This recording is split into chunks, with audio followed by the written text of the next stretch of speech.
Dur. Euh, je vais vous poser la question très clairement, Guylaine David. Si vous étiez ministre de l'Éducation, vous feriez quoi? Alors, nous, on reviendrait à la règle antérieure, c'est-à-dire que on demande toujours de fermer dès qu'il y a un cas positif d'élève Mais est-ce que ce serait dans pas une pire, classe et ça? de mettre les contacts. Alors, ce Alors serait non, moins, c'est ce qui se c'est passait, sûr que hein. ce serait C'est-à-dire que moins le bazar, mais il y aurait quand même beaucoup plus de classes alors fermées. c'était la règle en vigueur du mois d'avril 2021 à début décembre 2021. C'est ce qui se passait. On n'était pas dans une vague aussi importante, mais c'est ce qui se passait pendant cette période. C'est aussi ce qui se passe pour les enfants, les jeunes adolescents qui ne sont pas vaccinés, qui sont en collège et en lycée. Un non vacciné en collège et en lycée, quand il est cas contact, il est isolé 7 jours. Dans les écoles, les enfants ne sont pas vaccinés, donc quand ils sont au contact d'un positif, ils sont tous cas contact. Et comme ils ne sont pas vaccinés, il y a vraiment des trous dans la raquette, parce qu'à J+3, J+4, J+5, ils peuvent se trouver positifs. Et puis ça redémarre, hein, ça va redémarrer à J+7, donc c'est vrai que ça va être sans fin. Mais si on protégeait pendant 7 jours ces élèves-là, et si on ne les mettait pas en contact, on diminuerait le risque de contamination au sein de l'école et au sein de la classe. Alors on fermerait des classes à certains endroits, mais on ne fermerait pas des écoles comme c'est actuellement le cas dans certains endroits.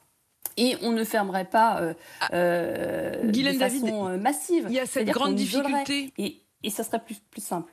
Il y a beaucoup de difficultés et on a bien compris, c'est vraiment pas simple et on a même du mal, vous comme moi, à expliquer ce protocole. Il y a aussi une question qui est l'absentéisme des professeurs. C'est ce que dénonce Jean-Michel Blanquer qui dit attendre un pic de 15%. Est-ce qu'il y a du personnel disponible? Alors, je suis désolée, Apolline Maillard, je vais vous reprendre sur le terme Oui, le absentéisme terme, parce alors, qu'il crispe allez-y. les enseignants. Oui, mais c'est un terme qui avait été C'est utilisé, des c'est lui absences. qui le dit, hein, c'est lui qui le dit. Bien Moi, je ne sûr, fais bien que sûr. Et citer, d'ailleurs, entre guillemets, le ministre de tout à fait, l'Éducation. vous avez raison. Vous avez tout à fait raison, et d'ailleurs on en a discuté avec lui hier et il nous a promis de ne plus utiliser ce terme parce qu'il crispe les enseignants, parce que l'absentéisme c'est quand on est absent alors qu'on devrait être présent et que ce sont des absences répétées. Là effectivement il y a des absences d'enseignants qui sont logiques Qui n'ont parce pas le que choix. ces personnes-là ont le Covid, tout simplement, hein. Elles Hmm. sont positives au Covid, donc elles ne sont pas en classe. Ces absences sont très complexes à gérer sur le terrain, puisqu'il n'y a plus d'enseignants remplaçants et que les enfants, on ne peut plus les brasser dans les autres classes, hein, sinon on va multiplier encore plus que ce qu'il y a comme cas. Et donc, du coup, ces enseignants qui ne sont pas remplacés, eh bien, les enfants, on ne peut pas les accueillir, donc il faut les renvoyer chez eux. Donc tous les jours, on gère à la fois les cas positifs d'élèves, puisqu'on rappelle les parents pour qu'ils aillent faire tester leur enfant, Mais aussi mais la question aussi des les cas cas positifs positifs d'enseignants. d'enseignants, et ça, c'est Voilà. très Et compliqué. on rappelle, et c'est très compliqué. Et là, on est dans un mode très très dégradé, enfin encore plus qu'au mois de décembre, où Justement, la Guylaine gestion, elle David, est quotidienne. je voudrais qu'on puisse accueillir aussi Alain qui nous a appelé au 32-16. Bonjour Alain. Alain, vous Oui, êtes bonjour. professeur de physique dans la métropole de Lyon. Vous vouliez aussi témoigner de la difficulté à motiver les élèves et les professeurs dans un contexte où visiblement on ne peut que vivre au jour le jour, voire même à l'heure est la suivante, quoi. Oui, exactement. C'est très, très compliqué. Donc, bonjour. Oui, donc je suis en lycée. La situation elle est quand même catastrophique. Les élèves ne font que des allers-retours. Je suis présent, je ne suis pas présent. Cas contact, pas cas contact. Enfin, c'est très, très compliqué. Et il n'y a pas d'émulation. Il n'y a pas de rythme de travail. On n'avance pas, en fait.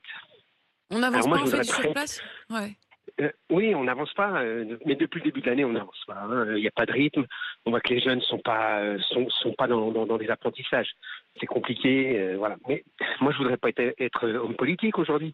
Il n'y a pas de solution. Il n'y a pas de Hmm. vraie solution. Il aurait peut-être fallu qu'on mette nos lycéens à la maison, ou au moins en demi-jauge. Ça, c'est pas un souci. Ça n'empêche pas les parents de travailler. Hmm. Plutôt Les que gens n'auraient finalement toute d'être cette dans partie-là. l'incertitude. En fait, l'incertitude Mais bien sûr, bien sûr. sape la capacité à Mais faire des projets, à se mettre sur un rythme.